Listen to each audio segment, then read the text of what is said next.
Now we are going to continue with the third one. So who wants to help me here in the other one, the last one?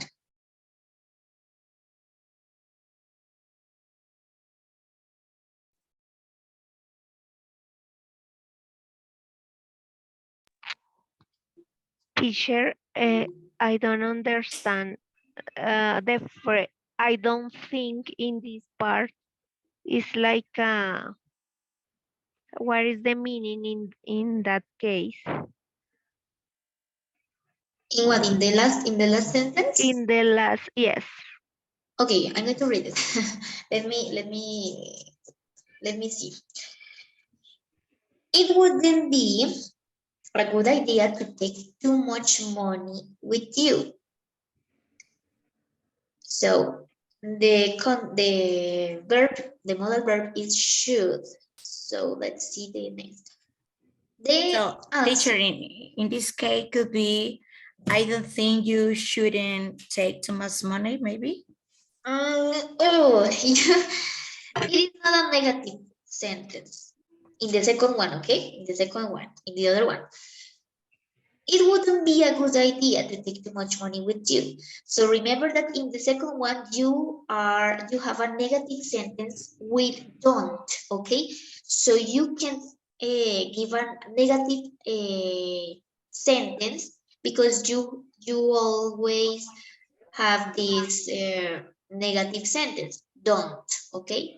So you don't need to put twice don't and shouldn't because you are giving a negative sentence twice, okay? So I don't think should take too much money with you, okay? Because you have the negative sentence here in I don't, okay? Teacher, but if I want to translate that, the last one, is weird for me, ¿no? Es como, no pienso deberías llevar mucho dinero. What is Okay, first the one. best meaning? Okay. You are translating in Google Translator? No, teacher. Okay. You are No, I translating. think in my head. Okay. Okay. No problem. So remember this. You need to think in English. Please don't translate it in Spanish because it would be really difficult for you to think in English, okay? So you need to see the following. No sería, remember that would be, it's a future, okay? A future. So you need would, and the verb, the next verb is in infinitive, be, right? Okay. So the meaning of this is, no sería buena idea llevar mucho dinero, ¿verdad? Yeah. Contigo. Mm-hmm. Entonces, remember, this time, this tense, wouldn't be, sería, comería, jugaría, viviría, ¿verdad? So, Yes. that is the meaning of this tense. Okay, would is the use of the would is a tense. Okay, like past, present, present perfect, present simple, something like that. It's a tense in English. So you need to take into account this because you are going to confuse like this moment, right? So I'm going to talk in Spanish a little right now to explain you better, okay? Okay, teacher. Bueno, voy a hablar en español por esta vez, ¿listo? Para que me entiendas mejor. Bueno, les estaba diciendo que este es un tiempo en inglés, ¿verdad?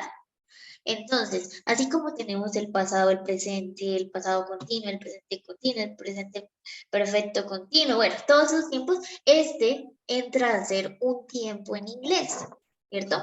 Sería un futuro, sería similar al will, pero en este caso sería un futuro posible, pero pues digamos como que va como en el pasado, ¿me entienden? Entonces jugaría, comería, estaría, sería. Entonces, este wouldn't be, si ustedes siempre ven en una oración would o wouldn't, continuo de un verbo en infinitivo, es decir, que no está conjugado, ¿verdad? Entonces, inmediatamente ya sabemos que es un tiempo en inglés y que quiere decir un futuro en pasado, ¿cierto? ¿Cómo así, profe? Pues comería, o sea, algo probable que tal vez ustedes creerían que puede pasar en el futuro, pero que no es tan probable, ¿ven? ¿Sí me entienden? Entonces, cada vez que vean esto, ya saben cómo traducirlo, ¿verdad? Entonces, por ejemplo, a ver, vamos a ver quién me puede ayudar. A ver, vamos. Les voy It's a poner un like ejemplo. expressing possibility. Ajá, exactamente. Posibilidad. Posibilidad. Entonces, les voy a dar un ejemplo acá, ¿ok? Déjenme ir aquí un segundo. Les voy a dar un ejemplo en el chat. Entonces, voy a utilizar una condicional.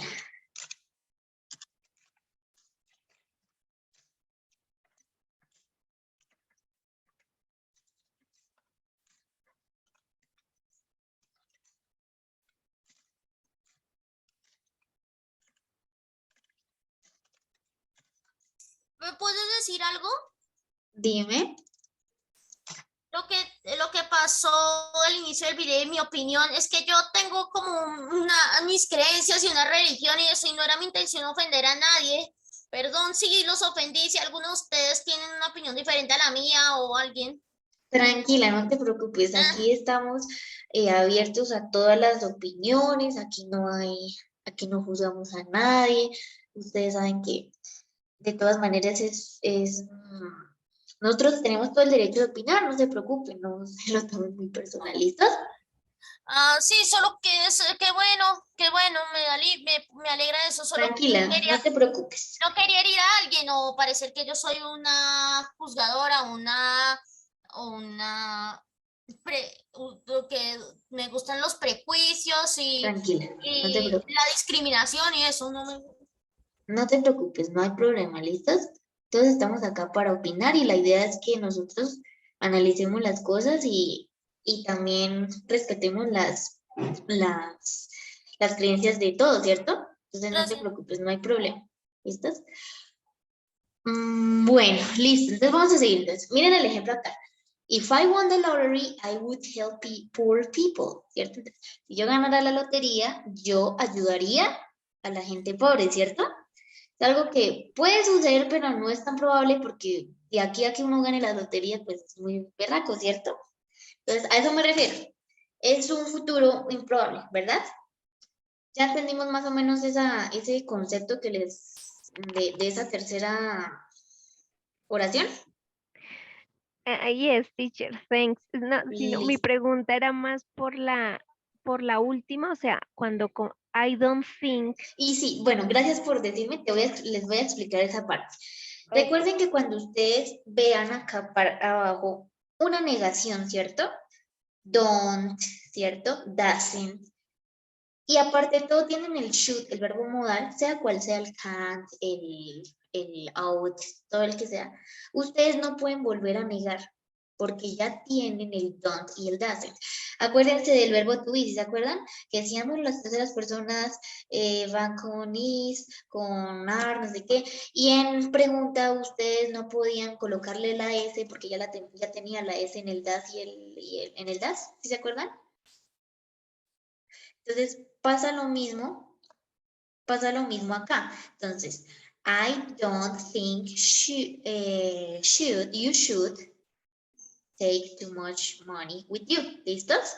Porque ya tenemos la negación acá. No podemos poner doble negación. Entonces no podemos poner acá el shouldn't porque ya quedaría mal. Quedaría diciendo, yo no pienso que que tú no deberías, ¿verdad? Entonces ya queda mal porque ya tenemos acá la negación. ¿Listos? A ver, preguntas. Espérame, ya miro el chat porque no alcanzo a ver aquí. A ver, vamos con Estela, please. Teacher, you know, when we are going to present an international test, what could be the best option to use the modal verbs. I mean, maybe we are going to identify, or maybe we will have two possibilities to find the proper way to use the modal verbs. In this case, what is the best way to understand the way we are using them? Because sometimes we get a little bit confused when we are using the modal verbs in a specific situation. Okay, that's a good question. Really, thank you. So, okay, remember that when they put text to you, okay, you need to analyze the modal verbs. So, you know, should, can, ought, have, need, okay?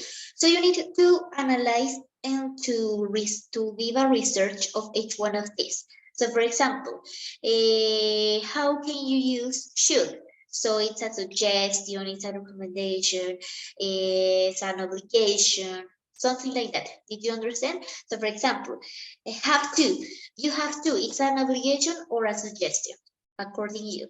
What do you think? I think it's obligation.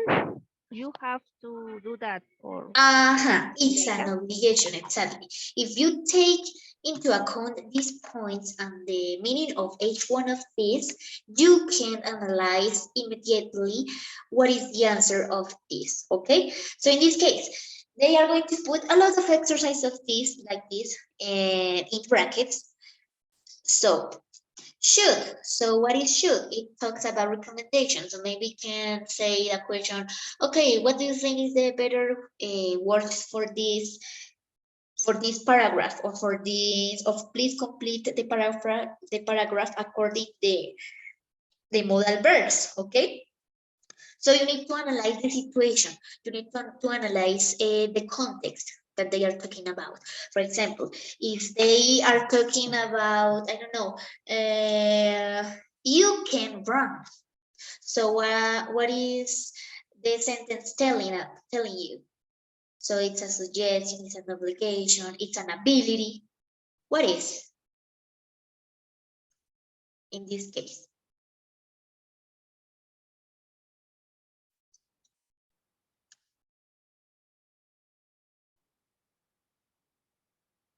Nobody? So please pay attention to this. Pay attention to this example. I can run. I can run. We are going to give you this little example. I can run in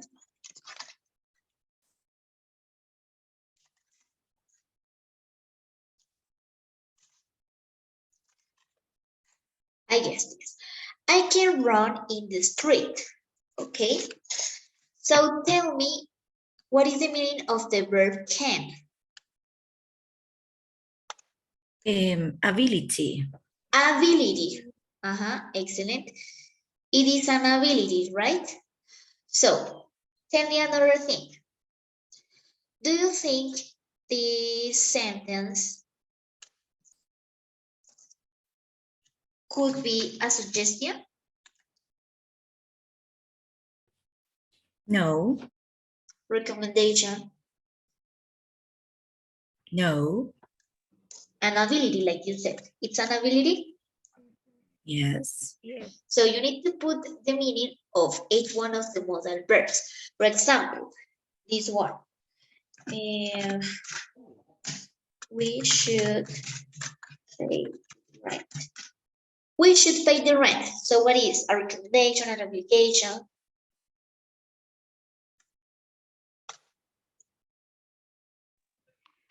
Teacher, in this case, obligation, in this case, obligation is a must.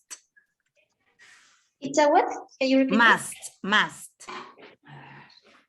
No. No, so please watch this example, okay? Teacher, in this case, is a recommendation, no? It's an advice. It's an advice. Why? Because they are telling you, okay, I recommend you that you pay the rent, please, because you are going to live off this building, okay, and you are not going to continue this if you don't pay the rent. It's a recommendation, okay. It's an obligation when you use have to. So they have to pay the rent. Now this is a what? It's a recommendation or an obligation? Obligation. Obligation. So remember, you need to pay attention to this, to the meaning of these words, okay, of these modal verbs. So if you are clear with this meaning of each one of the modal verbs, you can analyze every situation, every context, and it won't be a difficult way to analyze the text, okay. So now you are going to divide the ideas, okay, in a text. For example, I'm going to give you an example. An exchange student from England stayed with you for 3 weeks last month. Point. So when you finish the point, you are going to analyze this. Okay, the first point, the first phrase. Now you're going to separate the other one. Speak to a student from another country who is expecting an exchange student next month. Point. So you are going to analyze the other phrase. Okay, did you understand what I mean? So you need to analyze each one of the phrases, and you're going to conclude if you need to use the modal verbs if the people or the international exams require you. Okay. So you need to pay attention and to the conjunctions. Do you know what is a conjunction? Teacher is an so that. The conjunction is like and, then, so, however, something like that, okay? Conjunction. In addition, maybe, no? In addition, moreover, something like that, okay? Did you understand? So you need to analyze phrase by phrase, but and point by point, so you can get easy this way to analyze, okay? So you need to define. So pay attention to each one of the meaning of each modal verb to know what is the correct answer according to the text. If it is a recommendation, an obligation, an ability, okay? Okay, teacher, okay. Did you understand or do you have another doubt? Yes, it's perfect. Yes, thank you. Okay. I hope that. The important thing is that you learn. And you go out of this class and tell, okay, I learned something interesting with teacher and I'm not lost. That's the important thing. Okay. So all is clear. Do you want to say something else?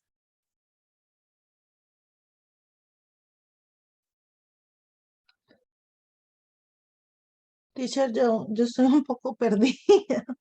Okay, no problem. Please tell me. Pero, o sea, ¿qué toca hacer? No. No problem. No, solo estaba explicando, I only was explaining the modal verbs, what they are mean, okay? So remember, modal verbs mean obligations, needs, something like that, okay? Obligations, Okay, needs, recommendations, okay? So okay. it's only to analyze the text, the context, to put the modal verbs according the text they put you on international exams, okay? Okay. ¿Listos? Entonces, gracias por asistir a esta clase. Teacher, excuse me, I have a question. Dime. So, up to is used to express in informal situations, but it's only in affirmative statements. No, now remember that modal verbs, you can use it in negative sentences, With okay? this que out to, out to. Ought to also. Ought to has only a negative way to say the things, like other modal verbs, okay? It's the same. Una So- pregunta, profe, ¿y en linda asistencia? Bueno, gracias por preguntar eso. Yo, en ese caso, yo lleno la asistencia, ¿listo? Gracias, profe. Por eso yo grabo la clase. Entonces yo acá, incluso cuando ustedes entran, yo anoto en una hojita a lápiz y yo miro a ver quiénes entraron y ya sus datos están en los formatos en donde ustedes escriben, ¿listos? Ujú, gracias, profe. Listos, Y el entonces... tema de los modal verbs es un poco difícil. Sí, o sea, no es que sea difícil, lo que pasa es que es de prestarle mucha atención, ¿listos? Entonces, es de saber para qué sirve cada verbo modal y en qué Ujú. contextos los podemos utilizar. Si les parece bien, pues si pueden en la próxima clase, puede ser el sábado, tengo de 6 a 7 y de 7 a 8. Tengo 2 sesiones diferentes. Entonces, si quieren, inscríbanse a esas clases si todavía hay espacios y tomamos y les explico los verbos modales. ¿Listo? Gracias por la Ay, sugerencia. gracias, teacher. Listo. Teacher, ¿es en la mañana o en la noche? Qué pena. En la mañana, de 6 a 7 de la Ok, mañana y de 8 a 9 de la mañana. ¿Listos? Aunque yo voy a hacer Listo, pues la teacher. clase normal, lo que tenía asignado, pero de todas maneras tomo un tiempo para explicarles un rato los verbos modales. Pero necesitas que me recuerden, ¿listos? Ok, teacher. Ok, Bueno, listos. Thank Entonces, que you. tengan una buena noche. gracias. Buenas. ¿A Bye, ustedes? bye, Bye, teacher. bye. Thank Bye, Con bye. Thank See you. gusto. you. Take care.